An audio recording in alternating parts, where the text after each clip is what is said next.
It's time once again for the biggest race in iRacing and probably all of sim racing, the Daytona 24. Every year, thousands and thousands of drivers attempt the 24 in iRacing.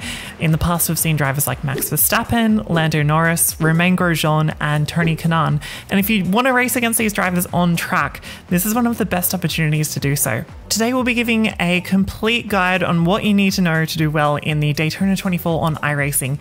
And whether you're racing it for the first time or you're an experienced driver, if you follow these tips, you should be on for a good race. Let's do it.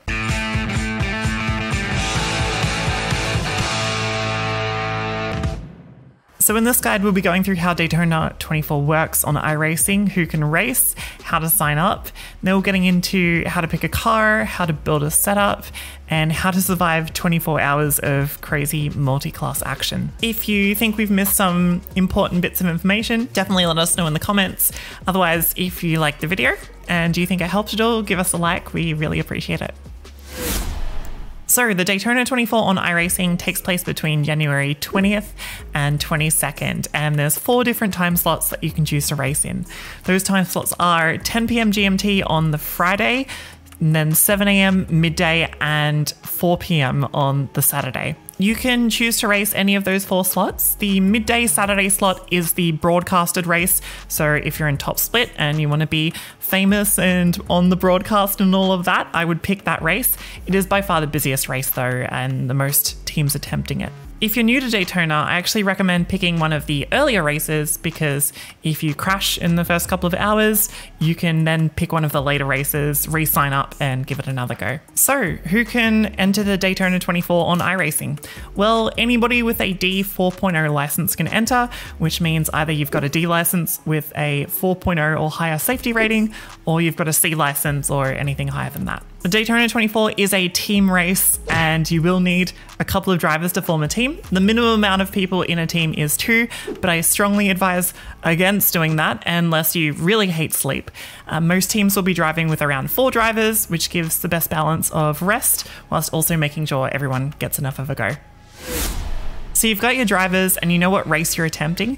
Now it's time to pick the class and car that you'll be racing in. This year, the Daytona 24 will be split between 3 classes. We have the LMDH, which is the fastest class, and it'll feature the brand new BMW hybrid prototype that was just released in iRacing. The second class is LMP2, and it'll be using the winner of the VCO Simi Award for Car of the Year in 2022, which is the Dallara P217 LMP2. The final class will be GT3, and this includes the Lamborghini Huracan, the BMW M4, the Audi R8, the Ferrari 488, the Porsche 911, and the Mercedes AMG. Now, picking a car for the GT3 class is something that you can spend hours and hours on, and in fact, we've already actually written an article about this that you can read, and we've chucked the links below if you want to go have a look at that. iRacing has made a BOP, or balance of performance, specific for this race to make all GT3 cars as equal as possible.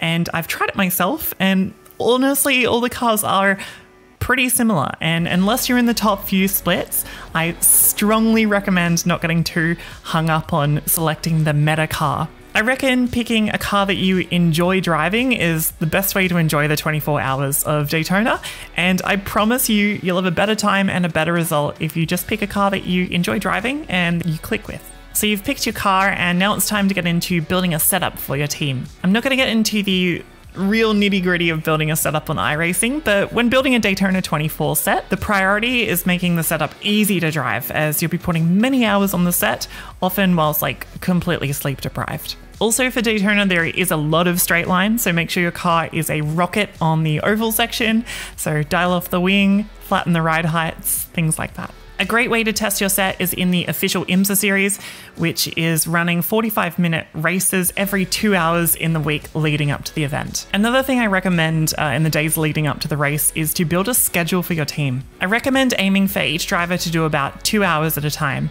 This gives you the first 30 minutes to get up to speed, and then you can spend an hour and a half banging out consistent lap times. You can run up to about 3 hours for a driver, but after that, it's a little bit too much for one driver, and you're much more likely to make mistakes at that point. So it's finally race day. You've had a good rest, you've prepared drinks and snacks, and you've told your friends and family not to contact you for 24 hours. It's time to get racing. The first thing you'll have to do is sign up to the race, and I said it at the start of the video, but this is likely the largest event in all of sim racing, with thousands of drivers trying to sign up for the one race at the same time.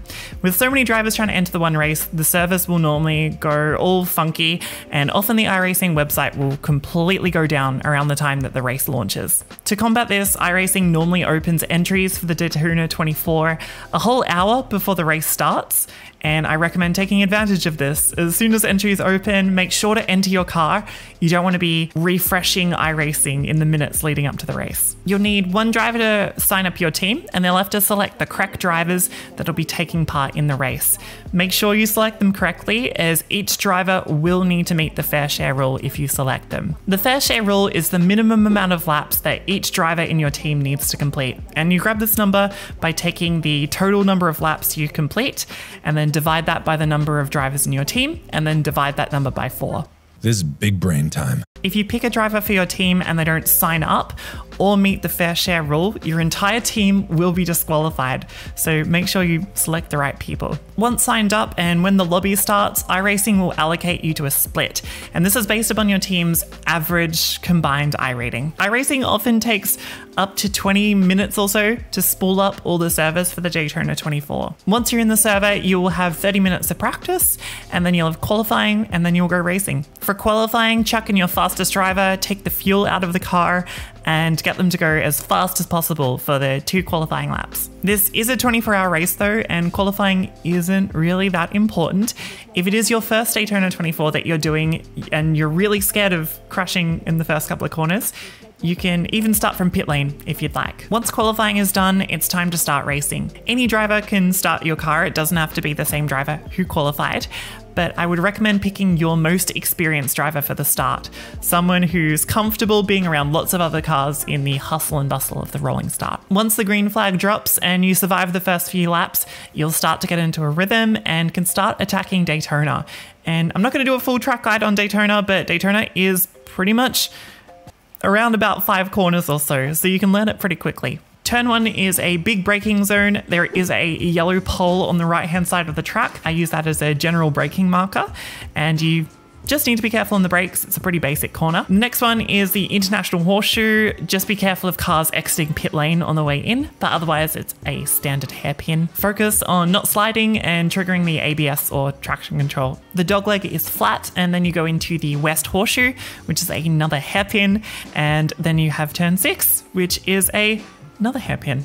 This one leads into a long straight, so it's important to get the power down early and cleanly. Next up is the boss stop. There is another yellow pole on the outside of the track after the 2 marker. That's a generally good braking marker, and you want to focus on going as close to every apex as possible, keeping the car nice and straight, but it is really easy to get a 1x or a slowdown here, so you need to be careful. After that, it's a flat out run to the finish. When you're driving here at Daytona, a lot of the time you'll be fuel saving when you're stuck behind another car. The best ways to do it are into turn 1, where you just let off the throttle maybe 200 meters or so before your usual braking marker, and also into the bus stop where you do pretty much the same thing. While you're driving, it's always good to have a spotter online and logged into the server. If spotting, I like to have reverse chase set up as my camera or far chase, and it's really your job to call out cars that are coming up to pass you, as well as if there's any crashes up ahead. It's also good to have a spotter online in the server, because if the driver that's driving disconnects for any reason, the spotter can jump in really quickly